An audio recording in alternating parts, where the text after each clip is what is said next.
Hello, many people want to know if District 7 will see 4 more years of a cold world. And no, I'm not talking about the rapper. Lamont Cole, current councilman fighting for re-election in District 7, had 2 opponents, Mr. Everett Baton and Mr. Jamie Robinson. Meet him on the debate stage to discuss those issues facing all the citizens in District 7. We'll join that debate live in progress right now to see if incumbent Lamont Cole was able to stand up to the test.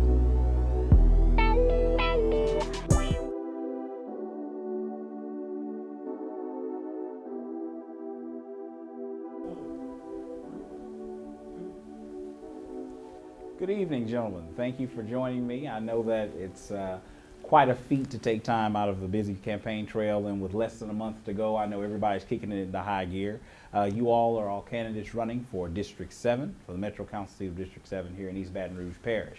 So all of you will get 30 seconds for an opening statement, and we'll start with Mr. Robinson. Hi, my name is Jamie Robinson.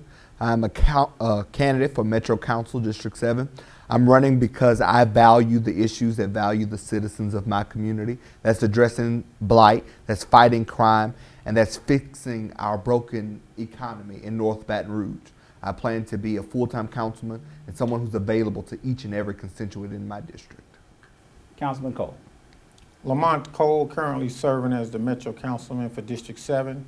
I'm running for re-election for a few reasons. One is to continue the work we began from 2016 to 2020. We've improved economic development. We've passed legislation that I think is going to have a profound impact on our community. And we've tried to do things we believe are going to be best for the entire parish as a whole by working with colleagues on the council as well as the business community and then the community in which I live. And so I'm running for re-election to continue to do that work and to continue to prove on the promises we made in 2016 and then make sure we create a better quality of life for everyone in our district. Thank you, Mr. Cole. Mr. Baton. My name is Everett Baton. I'm also a candidate for Metropolitan Council District 7. I'm an attorney. I live and work in Capitol Heights. I'm the Libertarian Party candidate. I'm the only person on the ballot actually that is not a member of the Democratic Party.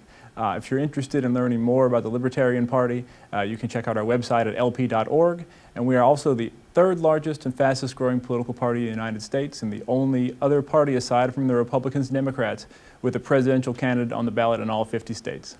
Thank you. Thank you. So let's just go ahead and get things rocking and rolling, because so clearly you all are running for Metro Council District 7.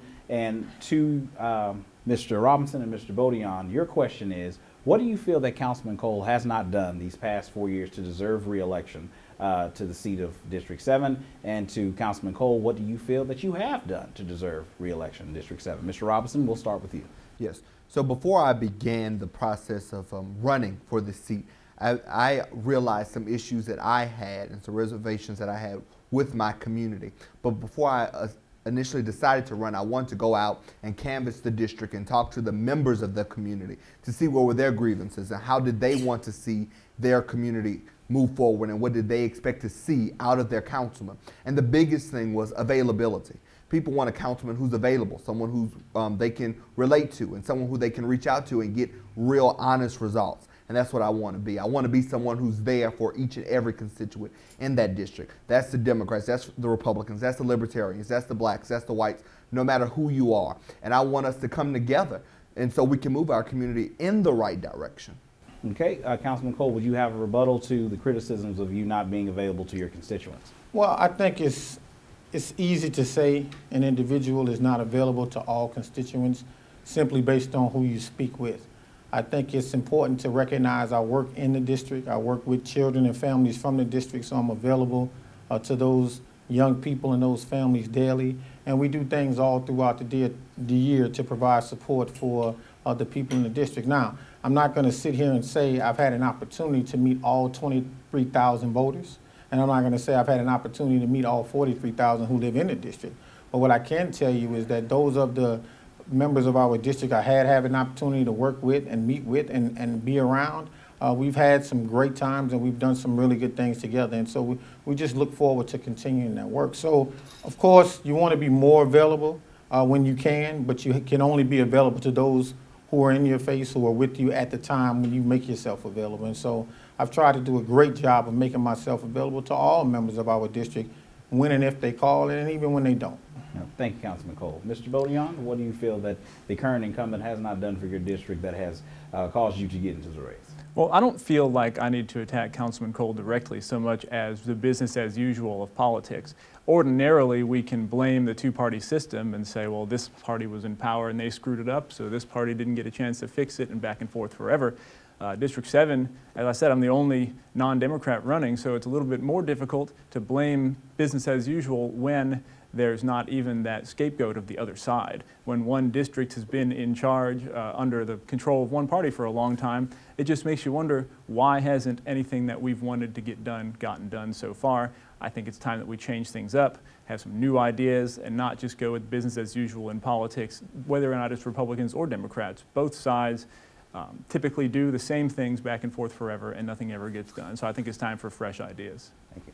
Councilman Cole. Well, I agree, and I agree that it's been business as usual typically in politics. And let me say this, oftentimes in the black community, politicians do more making themselves available than they work to change legislation.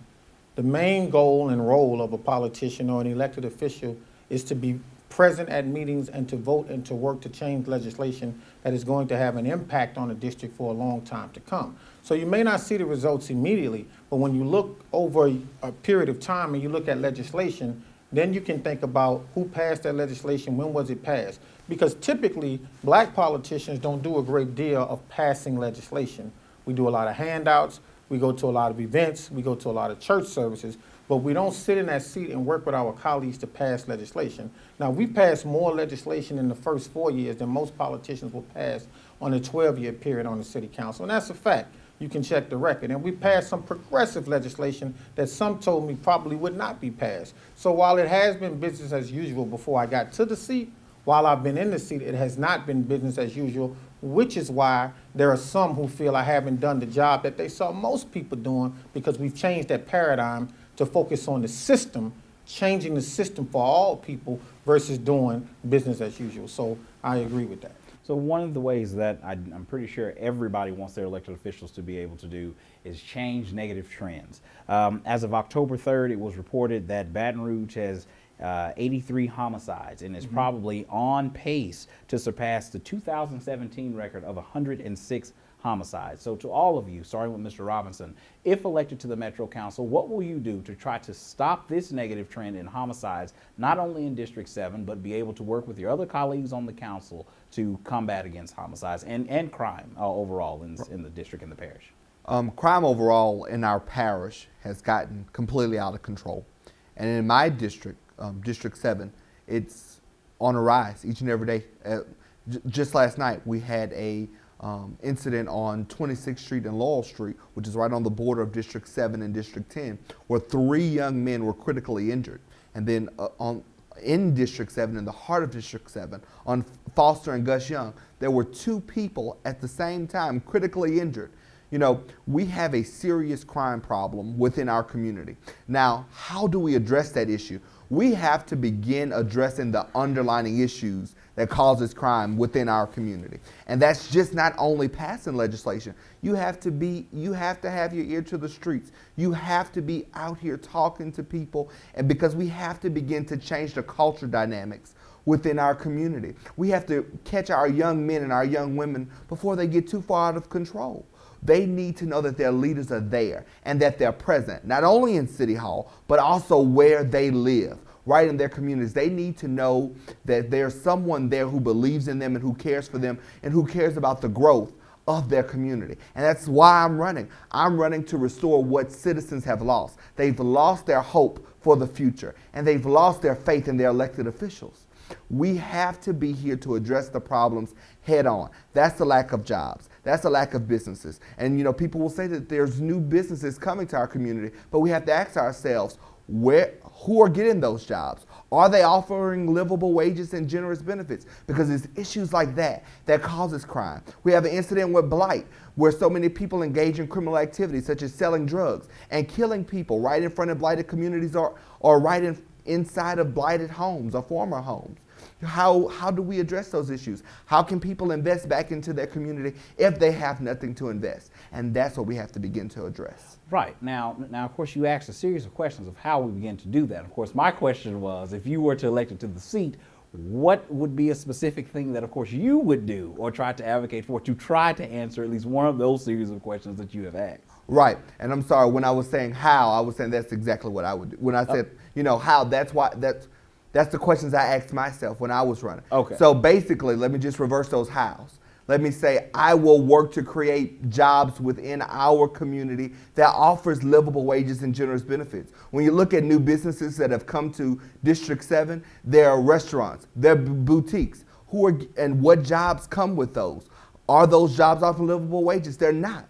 And a lot of people who are engaging in criminal activity, it's because they're trying to make a sustainable living for their families. So that's what I'm going to do. I'm going to address that problem. I'm going to fight blight, meaning I'm going to put initiatives in place to where people and work with legislation to where people can invest back into their community, where those blighted properties are more accessible to the people who live there. Okay. Thank you, Mr. Robinson. Councilman Cole. Well, first we have to understand the underlying causes of crime, and it just didn't start in 2016 with the Great Flood. It started a long time ago when our communities were flooded with drugs, when white flight took place from North Baton Rouge, when people flight took place, when busing started in '86 as a result of desegregation, and everything started to move southeast of the city versus being where it was in the city, right? So I would do more of what we've done over the past 17 years, which is create education opportunities for kids to go to school, learn at a high level, and then when they come out, be trained with a skill so they can go out and get a good job or go to college for free on a scholarship. We've done that. We've sent over 2,000 kids to school on scholarship. So we want to ensure that they have a better quality of life. The second thing we have to take a look at is violence interruption. We would create a group of violence interrupters who would have their ear to the ground. When I was the principal at Park Forest Middle School, we recognized we had 23 young gang affiliations within the District 7 area, right? And we understood that if we could interrupt those gang affiliation groups by giving them a different opportunity, by creating different opportunity and spaces for them to get a job as a youth, for them to have other spaces to play in, make sure they were engaged in activities like sports, make sure they were engaged in activities that turned on the talents that they had. We would do more of that. Right now, we're talking about taking a plot of land in District 7 and creating a market where people could come to on the weekend, sell their goods, perform, and engage in other activities, community activities, and last but certainly not least. When I was young, living in Fairfield, we never called the police because we had a community. Mothers and fathers took responsibility of every child on the street, not just the child that lived in their home. And so we have to do a better job, and we will do a better job of connecting people in the community so that we have a real community. Right now in our communities, people can live on the same street, live next door to each other, and not know each other. We have to change that by having more community opportunities for people to engage. Barbecues are things that people like, community fairs are things that people like, and we have to create those spaces where people get to know each other so that if there is a conflict, I have a conflict with someone I know versus having a conflict with someone I don't know where I call the police. But if I know you, chances are I may not call the police. I may work with you to settle our differences through conflict resolution. And so we want to do those three things: create more education opportunities, create engagement activities, connect the community, and make sure we interrupt the violence that may be taking place in some households by ensuring there are other things for our community to do. Thank you, Councilman Cole. Mr. Baton. Was a very, very broad question. Obviously, many things have been brought up already by the other two candidates here today. One of the things I like to focus on in my campaign is not necessarily what we're going to do for people. All politicians focus on what we're going to do for people, making more promises with nebulous ideas about more opportunities, more advancement, more development. But I think before we can really help people, the first thing the government at all levels has to do is stop hurting people.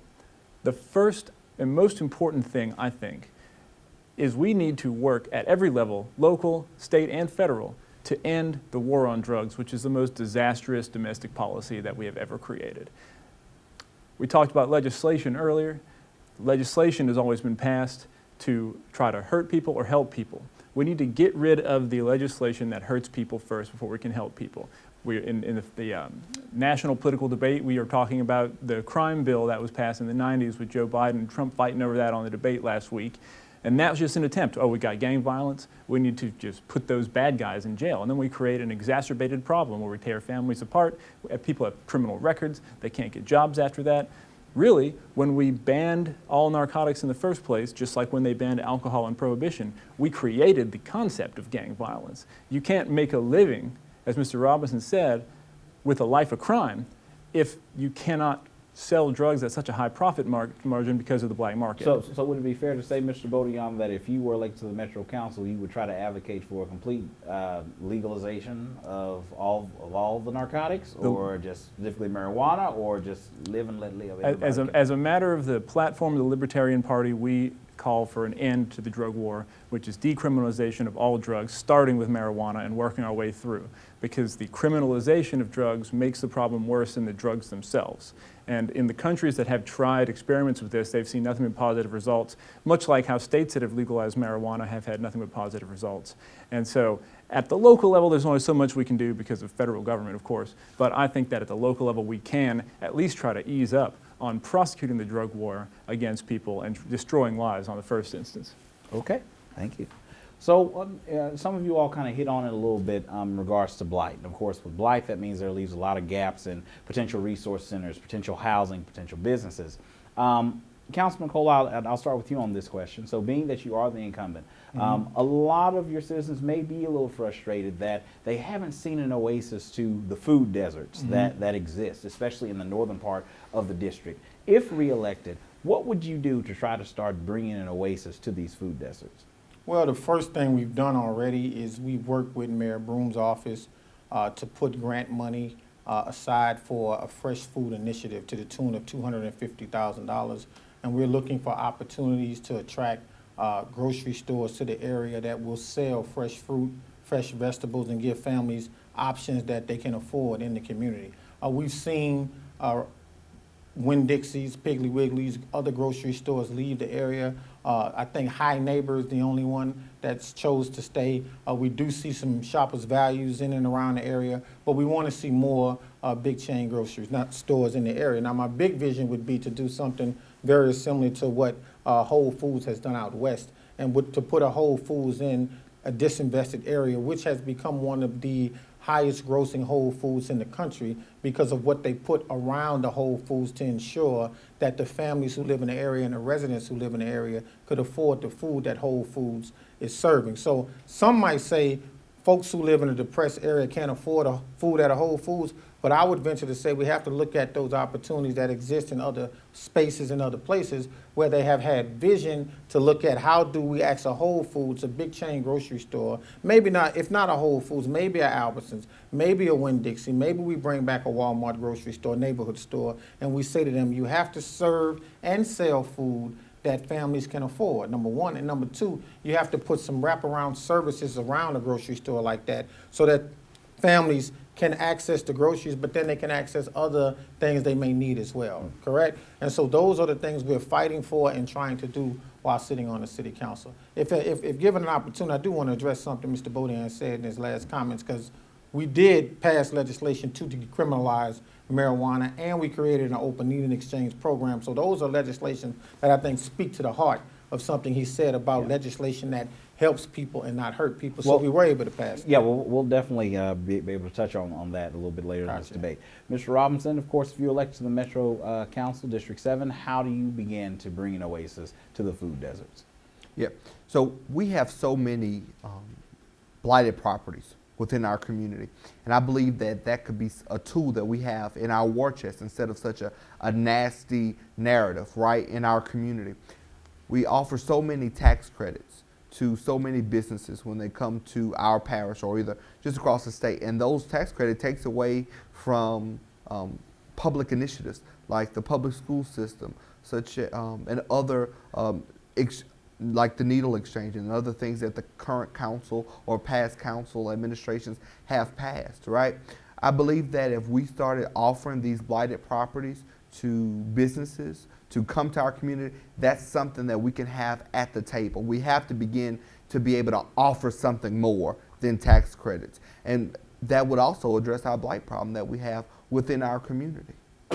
Mr. Baton, how do we bring an oasis to these food deserts? Well, I think it's difficult to talk about what the Metropolitan Council or any government official or agency can do for this. You can't wave a magic wand and force a grocery store to open. You can't wave a magic wand and force a grocery store to be profitable in a certain area. Everyone needs to eat, so there is always a demand for food. But as people move out of an area and there are fewer and fewer people living in that area, it's harder and harder for a grocery store to remain profitable. So I think the first thing you need to address is the blight. And then once it is, there are more people living in an area comfortably, then there will be more of a demand for groceries, and then there will be more stores that will be willing to open there, and that will be able to stay open there without having to just rely on subsidies and tax credits, which if they're pulled away, everything collapses. I have a plan to start to address blight in a way that I don't think will cost the city much money, and I think can help multiple aspects of our society. One of the issues I see in my law practice is that with blighted property, one thing that happens a lot is a family member will pass away. Say its grandmother passes away, and this heir property is owned in fractional portion by up to 20 people.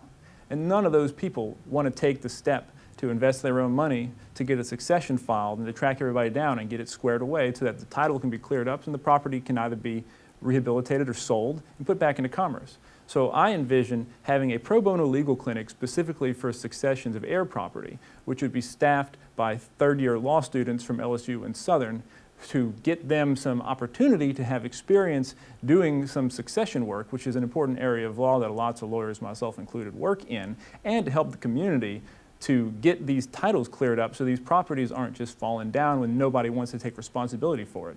Land has value, and it's a bit strange that land, which always has some inherent value, is just abandoned. But I think a lot of it has to do with nobody knowing whose responsibility it is, who owns it, how many people have fractional ownership in it, and having to pay a lawyer to get started. If your share in the property is $3,000 and the lawyer quotes you $3,000 to get started, why bother? So I think we can create that pro bono legal clinic, and it'll help both the law students like myself when I was a younger law student who wanted some real practice experience, and the people who can't afford to pay a lawyer. So would then, if this pro bono clinics are initiated and enacted, what do you therefore do with those blighted properties? Do you then try to entertain of maybe that being a local chain grocery store, or that just be somewhat of a grocery store co-op, or what do you? Well, I'm talking first about residential property. We talk a lot about having an affordable housing crisis in this city and in this country, but you drive around these blighted neighborhoods and you see what would be affordable housing that is just abandoned. Because again, the title's unclear, the ownership's unclear, and nobody wants to invest resources into property that they don't even own. And that maybe 20 of their family members who don't get along with, you know, they all own together in division, and it just gets kind of confusing, and I'd have to deal with this pretty often in my practice. Okay. Well, Mr. Baton, it's your turn to answer the first question on this next segment. All right. As of course we know, the global pandemic of COVID-19 has definitely hit the country, has hit the world, and has definitely impacted Baton Rouge and East Baton Rouge Parish. If elected to the Metro Council, what would be some policies that you would try to pass or work with the Metro Council to try to get Baton Rouge back on its feet with the long road ahead dealing with COVID-19? Well, I think that the mask mandates and the various phases of reopening, they're starting to get harder and harder for people to tolerate. And I think it's causing a lot of division in our society. We see the different restrictions that come out, the new guidelines, and it's hard to understand why. They don't even make sense half the time. You know, bars can open but not past a certain time. You have to sell food. You have to wear a mask. I think that people want to be safe. And I think that we should allow people to voluntarily choose the level of safety they want to engage in, voluntary social distancing, voluntary mask mandates, but, well, it wouldn't be a mandate if it's voluntary, but voluntary mask wearing. And I think that people can make their own decisions. And if you don't want to go around people who are being irresponsible, you don't have to. And I think that if we do that, we can ease up on the tension that we have between each other, hating one another, decrying one another as irresponsible, and trying to recall the governor and all these things that are going on right now. And I think we need to get back to opening the city up, letting people do what they think is right for them, letting individual businesses decide what they think is right for their business, and going from there. And so you believe that the government or no government entity should have any say-so in that? We should just let the people decide to do what they want? I think the government should make recommendations, but I don't think they can force people to abide by them. I think we're already on very shaky constitutional ground as is, and we won't see until it shakes out years from now maybe, what exactly a court would say about. Different courts around the country have upheld and struck down various mandates, and I think that we won't really know for years to come what the truth of all this is. But I think we should err on the side of caution, and when in doubt, keep the government out. Thank you, Mr. Baton. Mr. Robinson, what would be your plan to help Baton Rouge get back, and these Baton Rouge parish get back on its feet during this long road ahead with COVID-19? Most definitely. I think that the biggest problem is, first off, let me just start by saying I don't think that it's a good idea to take government out of the equation as far as saying how we move forward. Because at the end of the day, we have to respect our local officials, and it's very important for our government to offer some type of guidance so we can have a uniform plan to move our parish and also our state, our nation forward, right, in the right direction. However, I think that our current administration has dropped the ball at making sure that business owners have input on how we should move forward. Not only business owners, but also members of the community. Now, when you say current administration, you mean local, state, or federal? I'm speaking local government. Okay. You know, I think I think that in this season of us campaigning in the midst of a global pandemic, it's opened our eyes to, we have so many forums, we have so many debates, and we do that virtually. Why aren't we offering these opportunities for people to come to our current elected officials virtually and give their ideas and give their opinions, but also members of the community? Why hasn't that been an option? You know, we speak of transparency and we speak of an open door policy, but that's only when it's beneficial to certain elected officials. And so I just believe that people need an input, because it cannot only be up to the leaders who they've elected to represent them. Councilman Cole? COVID-19 came out of nowhere. It shocked us all, surprised us all. I think what we've learned from COVID has been extremely challenging and new.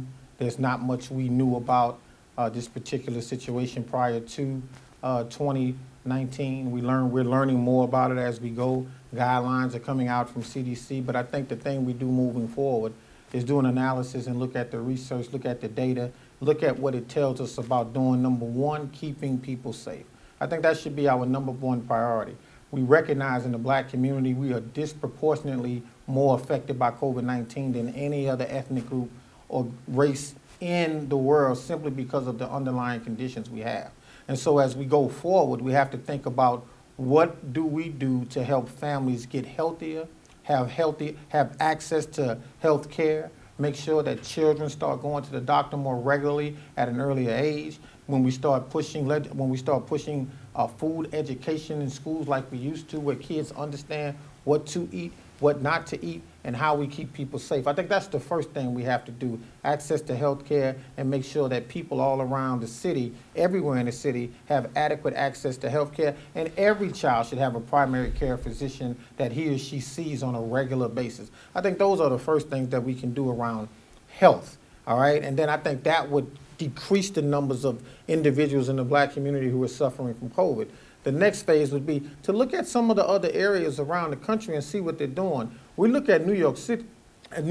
We see less than 1% of the people who live in New York City right now are contracting the virus because of a simple mandate of masks. Now, people may not like that, but if it's working to save lives, let me say that again, if it's working to save lives, and this is what Governor Cuomo is telling us, that masks are actually working, then why not wear a mask? We could leave it to individuals to choose for themselves if they want to be safe, but if we leave it to some individuals, then they put others in danger when they choose not to be safe. And so I think it's extremely important in a democratic society, when we elect a person to serve as a leader of a municipality, he or she has to take a hardline stance in terms of keeping people safe. And if the research currently, right now, tells us just wearing a simple mask keeps us safe, then that's what we should be doing. And I think those are the two pieces of legislation or policy we should be looking at.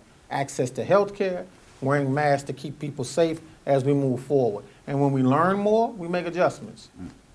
Now, Mr. Baton, did you have a follow-up? Because your two opponents here definitely say there needs to be some type of government oversight in how we move forward with COVID-19, or are we still on this train of, hey, let the people rock and roll? Well, I absolutely expected that, and I will say, just as far as masks go, I think that masks are not that inconvenient to wear. And I honestly believe that telling people they have to wear the mask is making them not want to. And I think if you make people empower them to make the best decisions for themselves. If the recommendation is that this mask that we all have in our pockets keeps us safe, all you have to do is put it on. It's not that hard to do. I wear my mask everywhere I go. I'm not one of those people who is decrying the mask mandate as vocally as we see a lot of people doing it, because it's not that inconvenient to me. But I understand why people are so angry about that, because they are being told that they have to do it even when it doesn't make sense. And there are certain times when it doesn't make sense, and there are certain times when it does. And I think people are smart enough to know what's best for them and to know how to follow the recommendations. Okay. Councilman Cole, you get the opportunity to answer this first question, which actually goes back to a topic we kind of touched on earlier in regards to the decriminalization or legalization of recreational drugs or narcotics. Do you think that would be a smart move for Baton Rouge to lead the way by saying that first we start out with decriminalization, now let's go ahead and just legalize it, because we see there's such a disproportionate inaction when it comes to the war on drugs? Well, I think we start first with the research, and we look at the research around the country, and we pay attention to the numbers, we pay attention to the data, and we look to see where it's working and where it's not. And so if we look at marijuana specifically, and we look to the West Coast, and we see some of the innovative things they're doing with legalization and decriminalization, then we have an attempt to do that here. So we have passed that legislation here, and myself and one of my colleagues, we co-sponsored it. And so what we're looking at is saying such small amounts of marijuana shouldn't lead to an individual being arrested, going to jail, losing his or her job, and then being placed in a situation where they now have a record that they cannot go out and seek other employment. And so I think we do start with decriminalization. Now, the war on drugs is a myth. There's no such thing as a war on drugs, because in the 90s we called it the war on drugs, but in the 2000s we called it the opioid situation, right, or the opioid crisis, correct? So one is that people were struggling using a narcotic, and the other one is that we wanted to criminalize people using a narcotic to lock them up in jail. That is all a part of the industrial prison compact idea that has been a plan for years in our communities, and we recognize that this has started well since slavery. But here we are in 2020, and so I think what we have to do is be smart about what we see happening all across the country. We see decriminalization of marijuana, we see legalization, we see people taking those dollars and using it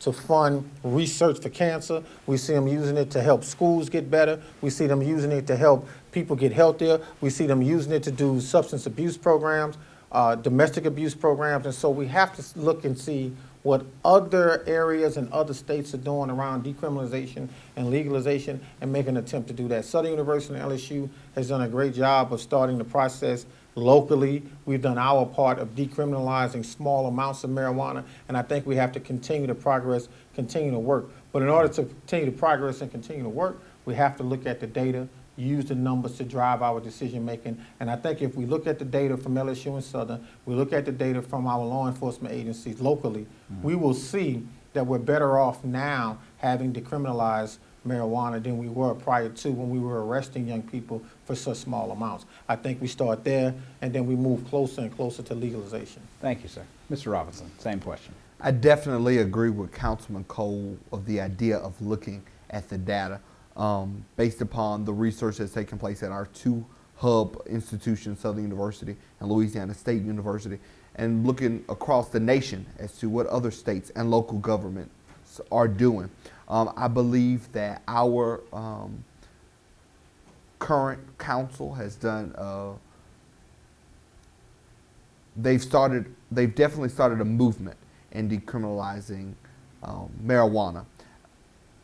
However, I feel as if we have to be very careful at what we say as a local government going against current state legislation. You understand? Do you follow me there when I say that? Yeah, no, I'm tracking. Yeah, I believe that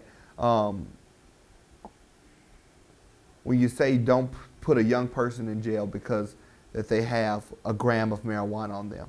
So at what point do we say that a certain amount of drugs is acceptable for a young person to have on them? You know, so are we saying that when young people are in school and they have marijuana and they're either having it to smoke it or either to sell it in a local school, I mean, at what rate is that not acceptable? At what rate is it for a minor who's pulled over by an officer for speeding, but they have a gram of weed on them? Is it okay for that minor to have that? I mean, I think that we have to look at the data, but we also have to go back to the drawing board and make sure that we are protecting our young people. That when we do that, because I believe that that is a very dangerous idea of protection. Because what are we protecting them from? Are we protecting them from officers, law enforcement, or are we endangering them by allowing them to carry a gram of marijuana? Mr. Baton. Well, I agree with Councilman Cole that it is a step in the right direction to decriminalize small amounts of marijuana, but I just don't think that goes far enough. I want to be clear and unequivocal and have no soft, squishy answers here. Drug possession is a victimless crime. If there is no victim, there is no crime, period.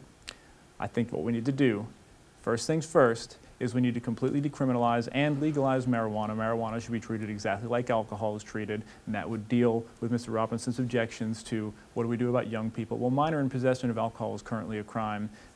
You know, we could talk about that. That's a separate conversation altogether. But the point is, treat marijuana like alcohol.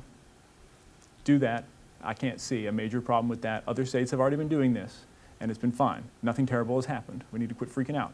Second thing is that while I do believe that drug crimes are victimless crimes and therefore not crimes, no victim, no crime, I don't think that we should immediately legalize all other harder drugs. But I think what we should do immediately is take any other drug crime and treat it as a health problem, not a criminal problem. And any money we would spend prosecuting and incarcerating people who are caught with cocaine, heroin, or anything like that should be spent on putting them in treatment programs, not giving them a criminal conviction.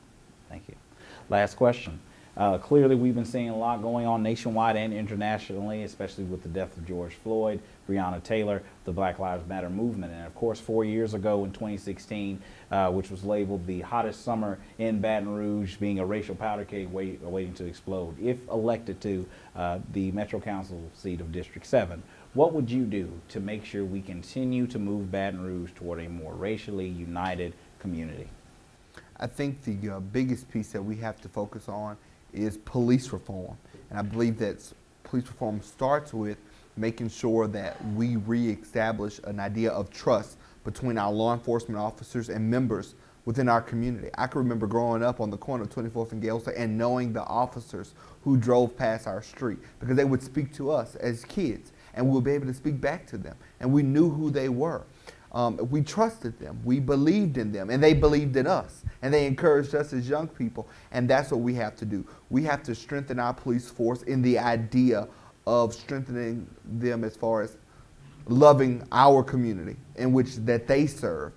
I wouldn't say defund the police department. Actually, we need to increase funding to our police department. How can we request more police training and request defunding the police department? How can we do that? How can we have police officers who we trust, who live in our community, when our police officers are not being paid what they should be to protect our community? So I believe that that's our first step. And then after that, that's when we move into addressing our crime. That's when we move into addressing police brutality and things of that nature. Thank you. Councilman Cole? I think in order to connect us more in this city, we have to have some very difficult conversations about why we're so disconnected. We just didn't get that way. It started a long time ago. There were some people who sat on benches as judges who made some decisions to force us to interact in a way that wasn't very helpful almost 40 years ago. And so here we find ourselves in a position where one side of our parish is flourishing and the other side is not. We have to sit down and start talking about what is it we expect of our community, of our city.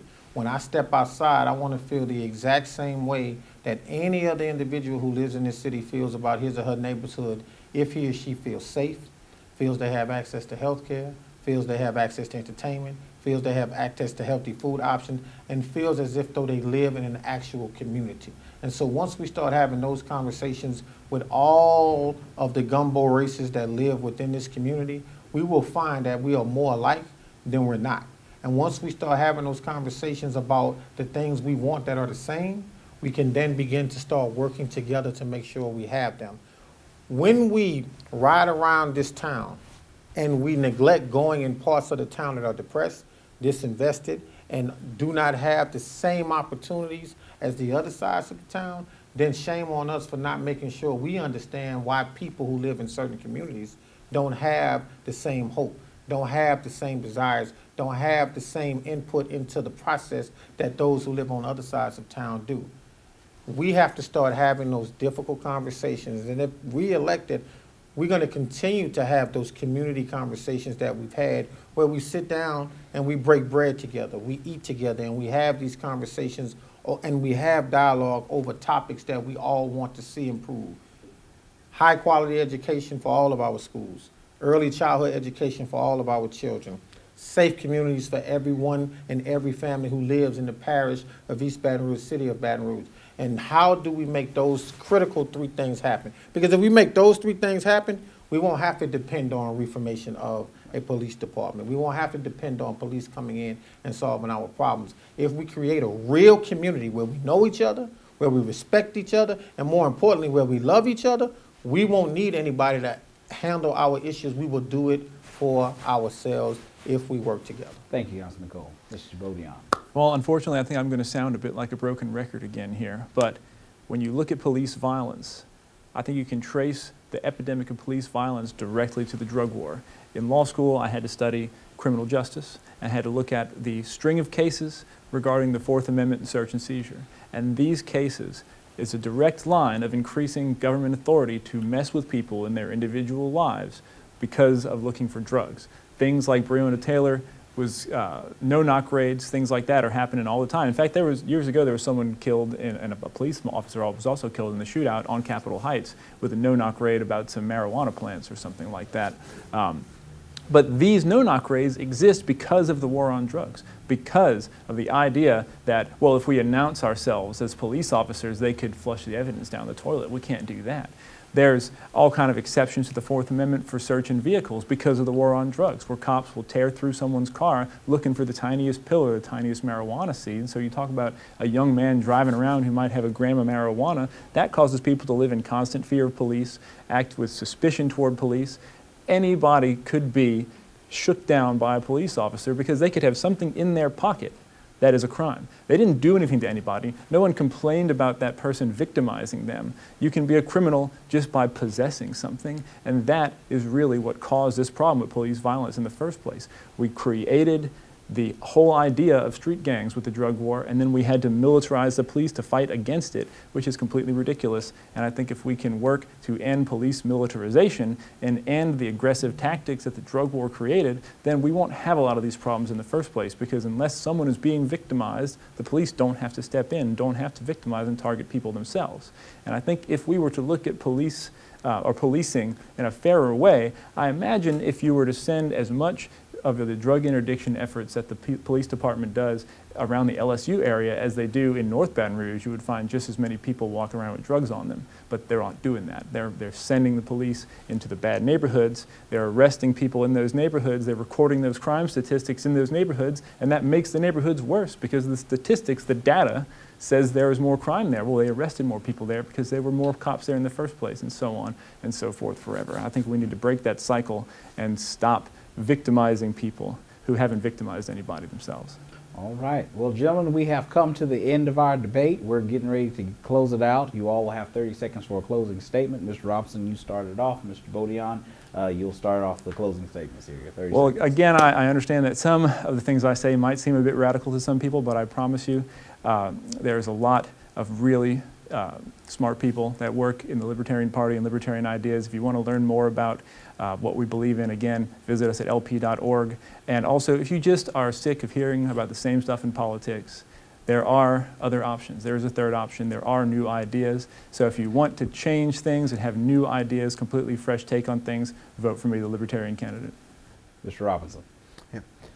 I would say in closing that if you're ready for change, if you're ready for us to stop looking at the data, stop having the conversations because we already know what the problems are, if you're ready to do some real work, not just me by myself, but coming together as one, as a unit to moving our community forward to where District 7 has the same opportunities as other council districts throughout this parish, vote for Jamie Robinson, number 119 on your ballot. Councilman Cole. 4 years ago, the cry from the community was justice, jobs, opportunities, And we did that. We made 7 promises going around, having those community conversations with all sectors of District 7. And there were 7 things that came out of it that the community requested. We delivered on all 7 because we were able to get things done. If the community, if District 7 wants to continue to see progress, the cry now is blight, the cry now is safety, the cry now is drainage. That is what I'm hearing from constituents as I move around the district, both north and south of the district. And we will deliver on making sure we have a new drainage program that eliminates the flooding we see in District 7. We will deliver on making sure that the 700 blighted properties we had in 2016 decrease even more as we have addressed over 200 of those blighted properties, and we will deliver on making sure we create safer communities. So my promise is to the district and to the community, if you want us to continue this work, if you want us to continue delivering on the promises we've made and making sure we create the type of environment, the type of community, and the type of district we want, vote for Lamont Cole, number 117 on the ballot. Thank you, gentlemen, for joining us this evening, and we all wish you well come November 3rd. Thank you, Mr. Hunt. Thank you.